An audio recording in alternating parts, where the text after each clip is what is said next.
Soldier feeds a puppy in 1943. When historians zoom in, they are amazed. At the National World War II Archives in College Park, Maryland, military historian Dr. Sarah Chen meticulously examines a collection of photographs donated by the family of the late veteran Sergeant Michael Thompson. Among the images from the 1943 Italian campaign, one apparently simple photograph catches her attention.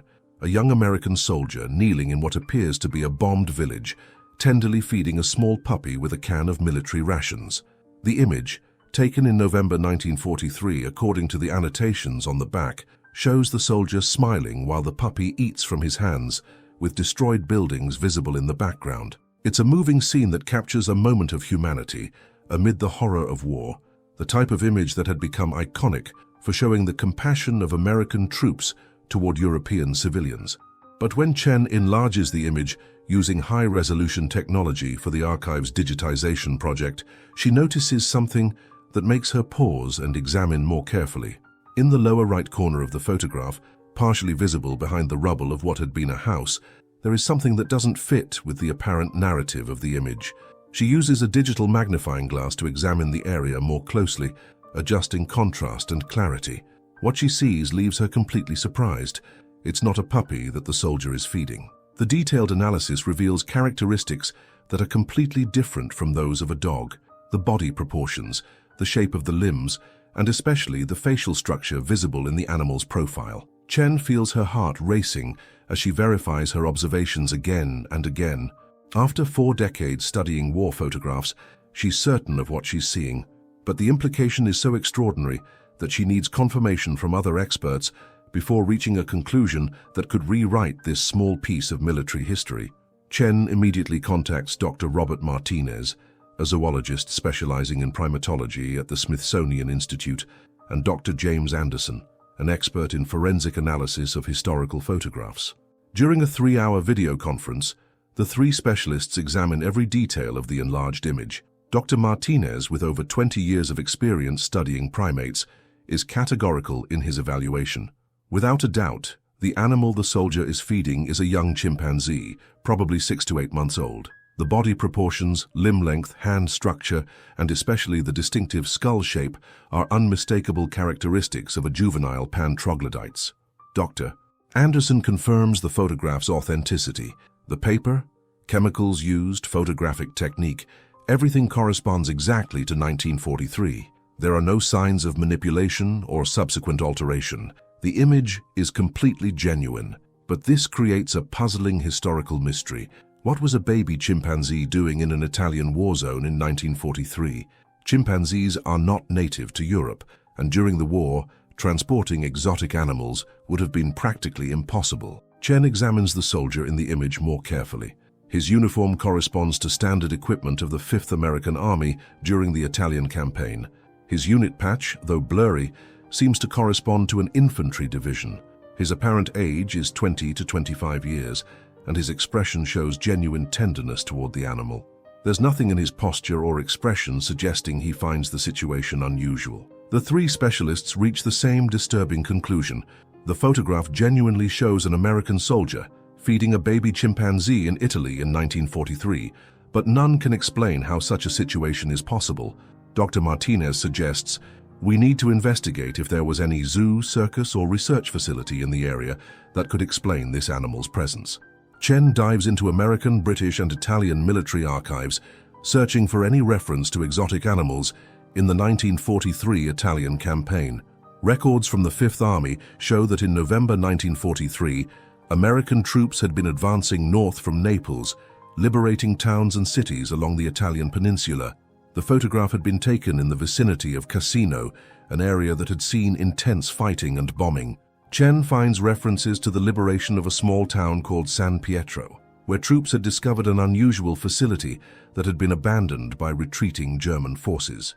Military reports describe the discovery of an experimental facility containing scientific equipment and several animals in deplorable conditions. The official report, classified for decades, specifically mentions laboratory primates in severe malnutrition that had been found in improvised cages. Dr. Franz Kellner, an Austrian scientist who had been working for the Nazi regime, had established a temporary laboratory in San Pietro to continue experiments that had begun in Germany. Documents reveal that Kellner had been researching the effects of extreme stress and deprivation on primates, possibly as part of studies related to human resistance under war conditions. When German forces had retreated precipitously, they had abandoned the laboratory and animals. American soldiers who had liberated San Pietro had found several young chimpanzees in terrible conditions. According to the report by Captain William Hayes, the unit's medical officer, the men have shown extraordinary compassion toward these creatures, providing them with food and basic care until they can be transferred to appropriate facilities. The report continues. It's remarkable to observe how these young soldiers, hardened by months of combat, show such tenderness toward these animals that have clearly suffered. The photograph had captured one of these moments of spontaneous compassion. Declassified archives reveal disturbing details about the facility American troops had liberated in San Pietro. Dr. Franz Kellner had been a respected scientist in Austria before the war, specializing in animal behavior and comparative psychology. When the Nazis annexed Austria in 1938, Kellner had been recruited to work on secret Reich research programs. His initial experiments in Berlin had involved studies on stress resistance and interrogation methods, using primates as test subjects due to their neurological similarity to humans. In 1943, when Allied forces intensified bombing in Germany, many research facilities were evacuated to safer locations in occupied territories. Kellner had been sent to Italy with equipment and animals to continue his research in a more protected environment. The laboratory in San Pietro had been established in an abandoned villa on the town's outskirts, previously used as a summer home by an Italian aristocratic family. The Germans had converted the basement into an improvised laboratory, installing cages, monitoring equipment, and basic facilities for maintaining experimental animals. Documents indicate that Kellner had brought 5 young chimpanzees from Germany, all born in captivity at German research facilities. The experiments had involved food deprivation, exposure to intense noise, simulating bombardments, and separation from social groups to study stress responses. American medical reports describe the animal's condition when found: severely malnourished, showing signs of psychological trauma, but surprisingly receptive to gentle human contact. Dr. Hayes had noted, it's as if these animals were desperate for affection after months of cruel treatment. The soldiers had responded instinctively with compassion, sharing their rations and providing the physical contact the animals clearly craved. Records from the Fifth Army reveal that American soldiers' response to the rescued chimpanzees had been extraordinarily emotional and spontaneous. Sergeant Michael Thompson, identified as the soldier in the photograph, had served as squad leader in the 36th Texas Infantry Division. His unit had been one of the first to enter San Pietro after German forces retreated. In letters sent to his family in Houston, Thompson had described the discovery. "We found something terrible here, Mama. There were little monkeys in cages treated very badly by the Germans. They were so skinny and scared it broke your heart. The boys and I have been taking care of them, giving them our rations. We can't do much more, but at least we can show them that not all humans are cruel." Documents show that several soldiers from the unit had informally adopted the chimpanzees during the 2 weeks they remained in San Pietro. They had improvised shelters, shared food, and provided constant companionship to the traumatized animals. Corporal James Mitchell had written in his diary, "It's strange how caring for these little creatures helps us remember our own humanity after everything we've seen in this war." Medical officers had documented that caring for the animals had positive psychological effects on the soldiers, many of whom had been struggling with combat fatigue and trauma. Dr. Hayes had observed, "The men who have been most affected by combat show the greatest tenderness toward these animals. It's as if they're channeling all their repressed compassion toward these innocent creatures." The photograph had captured this unique moment of mutual healing, soldiers traumatized by war finding purpose, and humanity in caring for animals that had suffered similar trauma. The small chimpanzee Thompson was feeding had been nicknamed Liberty by the soldiers, symbolizing both its liberation from the Nazi laboratory and the freedom American troops were fighting to defend. Archives reveal the final fate of the 5 rescued chimpanzees, a story that combines tragedy, hope, and the lasting impact of human compassion during wartime. After 2 weeks in San Pietro, military authorities had decided the animals needed specialized veterinary care that couldn't be provided in an active combat zone. The chimpanzees were initially transferred to a military veterinary hospital in Naples, where Army veterinarians evaluated their physical and psychological condition. Dr. Captain Robert Wilson, chief veterinarian, had reported, "These animals show significant signs of malnutrition and trauma, but their response to gentle human care is remarkable. Their physical recovery will be possible, but psychological damage may be permanent." 3 of the chimpanzees, including Liberty, were eventually transferred to the London Zoo, which had offered to provide them with long-term care. Zoo records show they arrived in January 1944, accompanied by a letter from Sergeant Thompson that said, "Please take good care of Liberty. He taught us that even in the most terrible war, kindness still matters." The other 2 chimpanzees were sent to a research facility in the United States, where they were used for trauma and recovery studies, ironically similar to their original experience, but under humane and ethical conditions. London Zoo records document that the 3 chimpanzees gradually adapted to their new environment, though they maintained unusual behaviors suggesting their traumatic experience. Liberty had developed a particular preference for zoo visitors wearing military uniforms approaching his exhibit barrier when he saw soldiers. The main caretaker, Albert Morrison, had noted, "It's as if he remembers the kindness he received from American soldiers." Liberty lived at London Zoo until 1961, becoming one of the most beloved residents for his gentle personality and apparent understanding of human fragility. When he died at 18, the zoo installed a small plaque that read, "Liberty, rescued by American soldiers in Italy, 1943, a symbol of compassion in dark times." Research reveals that the encounter with rescued chimpanzees had a profound and lasting impact on the soldiers involved, influencing their lives long after the war ended. Military medical records show that members of Sergeant Thompson's unit had reported significantly lower levels of post-traumatic stress symptoms compared to other units that had seen similar combat. Dr. Hayes had theorized that the act of caring for vulnerable creatures had provided soldiers with a way to process their own trauma while doing something constructive and meaningful. After the war, Thompson had returned to Houston, where he established a charity dedicated to rescuing abandoned animals. In interviews decades later, he had explained, "Those little monkeys taught me that no matter how bad the world gets, we can always choose to be kind. That lesson saved my life more than any military training." Corporal Mitchell had become a veterinarian after the war, specializing in care for traumatized animals. He had frequently cited his experience in San Pietro as the moment that defined his career. "Seeing how those animals responded to love after so much abuse showed me the power of healing. I dedicated my life to that lesson." Other unit members had pursued careers related to animal care, education, or social work, all citing the experience with chimpanzees as a transformative moment. Documents show that unit veterans had maintained correspondence for decades, meeting annually on Veterans Day to remember not only fallen comrades, but also Liberty and his brothers. In 1963, on the 20th anniversary of San Pietro's liberation, they had visited London Zoo together to see Liberty, now a fully developed adult chimpanzee. Morrison, the caretaker, had reported that Liberty had shown signs of recognition when he saw Thompson, approaching the glass and extending his hand as he had done as a baby. Thompson had cried, telling Morrison, "He saved me as much as I saved him." Declassified documents reveal a deeper and more disturbing scientific connection.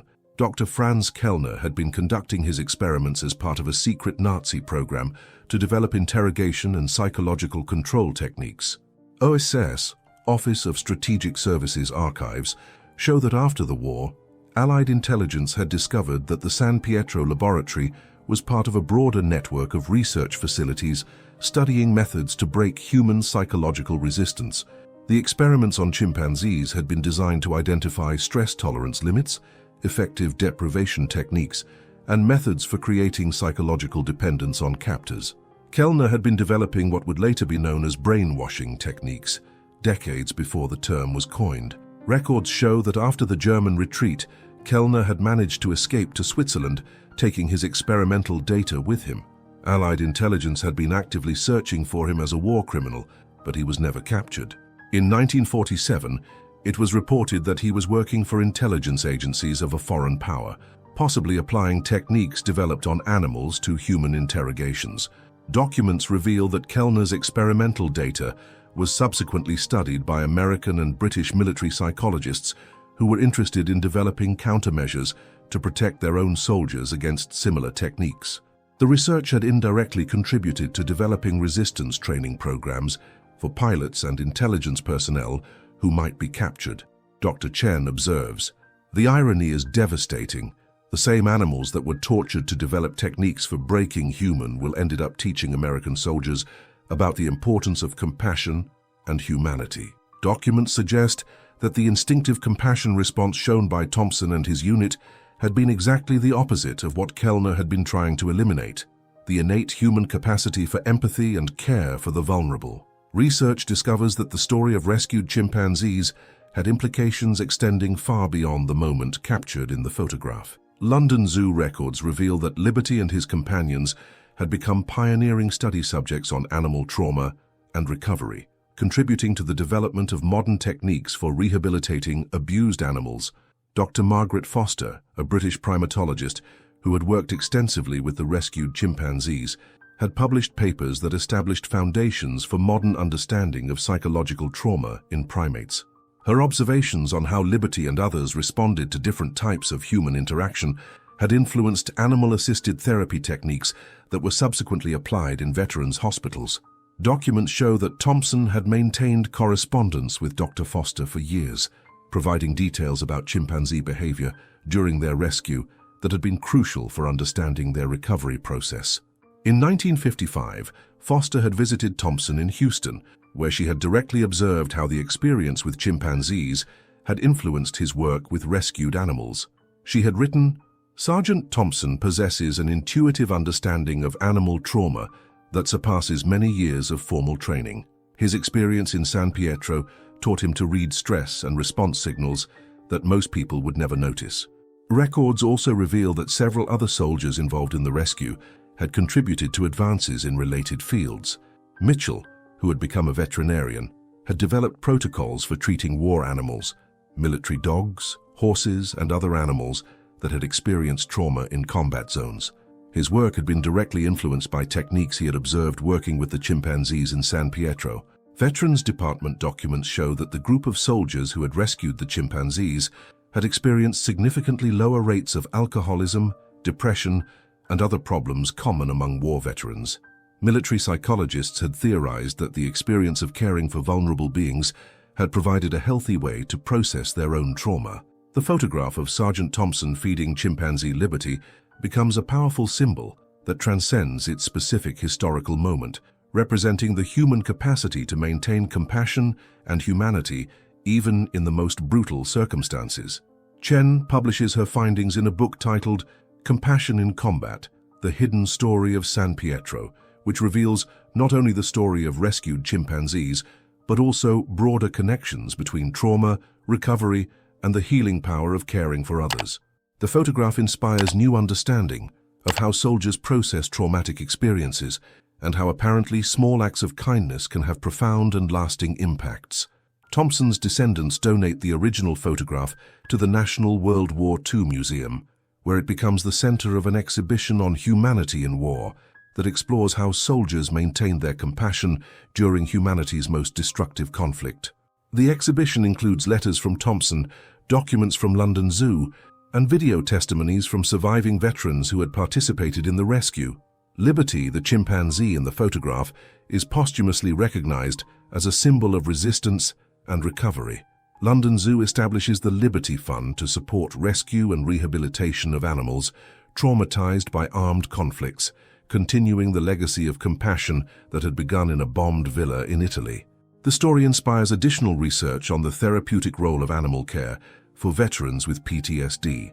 Several veterans programs adopt techniques originally developed through studying Liberty and his companions, creating a living legacy that connects World War II trauma with modern healing. Dr. Chen concludes, "This photograph reminds us that even in humanity's darkest moments, compassion remains a powerful force of resistance against dehumanization." Thompson and Liberty saved each other, demonstrating that kindness is both an act of rebellion and healing. The image that had seemed to simply show a soldier feeding a pet had revealed a complex story about trauma, recovery, and the profound connection between humans and animals that transcends species barriers in moments of shared vulnerability.